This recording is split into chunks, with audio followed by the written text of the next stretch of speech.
সাবেক আইসিটি প্রতিমন্ত্রী জুনায়েদ আহমেদ পলককে রাজধানীর যাত্রাবাড়ী থানার ২ মামলায় গ্রেফতার দেখানো হয়েছে।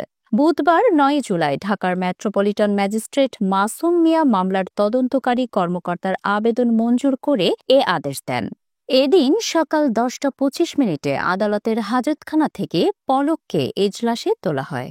এ সময় আইনজীবীর সঙ্গে কথা বলেন পলক। পরে কাঠগড়ায় দাঁড়িয়ে কাঁদতে থাকেন তিনি। এ সময় তার চোখ দিয়ে অঝোরে পানি পড়তে থাকে। এ বিষয়ে তার আইনজীবী ফারজানা ইয়াসমিন রাখি বলেন, জুনায়েদ আহমেদ পলককে আজ যাত্রাবাড়ী থানার মামলায় গ্রেফতার দেখানোর জন্য আদালতে আনা হয়। এদিন আদালতে এসে তিনি খবর পান যে তার এলাকার কিছু লোক মারা গেছে।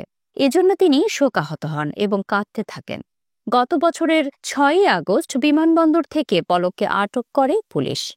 পরে অসংখ্য হত্যা ও হত্যাচেষ্টা মামলায় তাকে গ্রেফতার দেখিয়ে রিমান্ডে নেওয়া হয়।